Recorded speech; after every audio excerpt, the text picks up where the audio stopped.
Hello beautiful people! Today in this tutorial we're going to build this Todo app in Flutter. The main goal of this tutorial is learning Riverpod. Riverpod is one of the famous state management solutions in Flutter that is widely used in many big projects. So learning Riverpod is a very important skill if you are a Flutter developer. So I'll show you how this works. So we have this app. You can see we have the completed count up here and we have the list of tasks. So if we toggle this on, like if we complete the task, this part is updated. So we have one task completed out of 4, we can increase it. So the message changes as well, keep it up. So if we do not have any completed tasks, we have completed your first task. So we can actually update our task as well. For example, we can say read for 45 minutes. We can say read for, let's say, 1 hour. Save it. You can see it changed. So we can even delete all of them, and when we do not have any tasks, it will show up no to-dos yet at your first to-do. We can add our to-do as well, just like that. For example, we can say study, or we can say run, just like that. Okay, you can edit all of your tasks. Study for 1 hour, update it, or you can delete it, just like that. So by the end of the tutorial, you'll have this working app in your hands. First, let's create a new Flutter project. So I can navigate to my desktop folder, and here I can run Flutter create command line. So let's use --org. Let's give a unique bundle ID for our app from the start. Okay, so I can use reverse domain Shohruh AK. This is my website domain name in reversed. Okay, so and we can give our app a name. So let's make it simple, Todo app. Okay, you can give this app any name you want. So let's run this and let's wait a bit. It takes a little bit time depending on the performance of your machine. So here we have our app ready. Let's clear our terminal so we can navigate to this newly created project folder, and here I can run this code dot to open this project in VS Code. You can open this project in any code editor you want, so I prefer VS Code. That's why I'm opening this in VS Code. All right, so I can put this on the left side, stretch it down, and we can close this sidebar. We don't need this welcome screen. So let me make this a little bit bigger so that you can see it easily. And I want to open my simulator as well. On the right side here I have simulator, and on the left side I have VS Code. So let's run the app. You know, this is a classic Flutter counter app. So let's open it and we can move on to creating our base Flutter project folder structure. Okay. All right. So you can see we have this classic counter app. So we don't need this app. We're going to get rid of all the code for this, but for now, let's ignore it. We can here start creating our base folder structure for this project.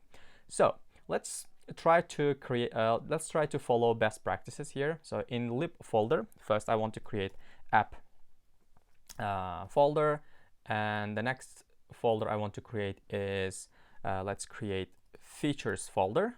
All of our features are going into this folder, and the next one is let's create core folder as well. Okay, core folder. So inside this core folder, so I think I basically put theme for now. Depending on our process, we might add more folders, and for now this is enough. Okay, we're going to create just base structure for us. So we have app, we have core, we have feature. What do we need? Again, I think we can just put the features folder inside these features. So we only have one screen for now, that is to do. So later we might add more screens. Okay, for now this is to do. And inside to do, I want to add all of our necessary folders. The first one is application. Okay, let's add application, and inside to do, we're gonna add a data folder as well. And there we add, the next one is domain, and we gonna add one more folder, that is presentation. Okay, so we have application, data, domain, presentation, and inside presentation we're going to add a couple of folders. The first one would be screens folders where we put our screens, screen files, screen code, and the next one is inside this presentation we're gonna add widgets. Okay, so all of the widgets related to this to-do screen would go into this widgets folder. Okay, I think this is for now this is enough, so we might extend it based on how our code is created. Now let's install a few dependencies. So let me close this sidebar.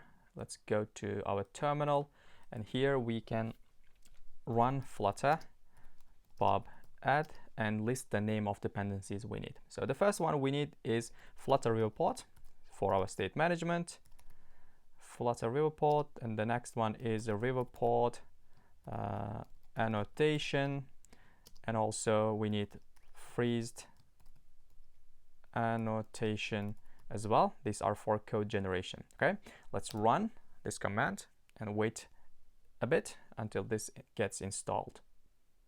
All right, you can see all of our dependencies are installed, so we can close the terminal. Let's open our pubspec YAML, and you can see we have these are installed. So we need to add a few dev dependencies as well. So I'm gonna copy them, paste them here.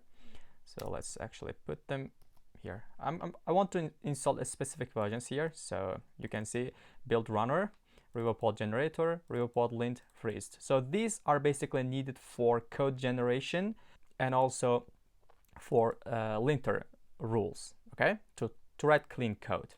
So we save it, and it's gonna fetch all of them and install it in our project. So we can actually close it here. Now we can get rid of all of this and we'll start clean. Okay, so we cleaned everything inside our main.dart file. Here I want to create that main function first, and inside our main function we are gonna run our app. So for our app we say my app. Now first of all, let's actually use provider scope because we're gonna wrap our app with provider scope. Okay, so let's close this sidebar for now, provider app, and we're gonna say my app. So we'll create this widget later. So right now this is the only code we're gonna put inside our main function. So let's save it, and we open our sidebar. Here we have this app folder. Inside this app folder we're gonna create app.dart file, and inside here we're gonna put our my app widget. So we're gonna create a stateless widget for that. So this stateless widget is gonna be called my app. So here, as you can see, we have that, and for inside our build we're gonna return material app, not material but material app. And first of all we're gonna get rid of that debug show checked mode banner, and we're gonna set it to false.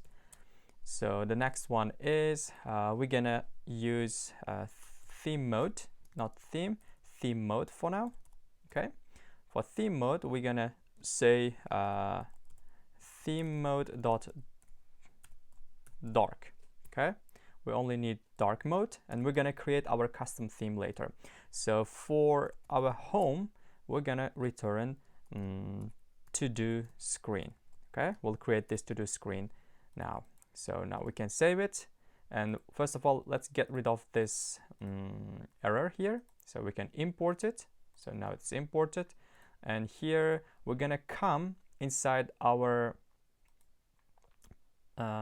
features, and there we have to-do. Inside our to-do we have presentation, and inside that presentation we have screens. Okay, for screens we're gonna say we're gonna create to-do screen dot dart, and here we create stateless widget for now, and we name it as to-do screen.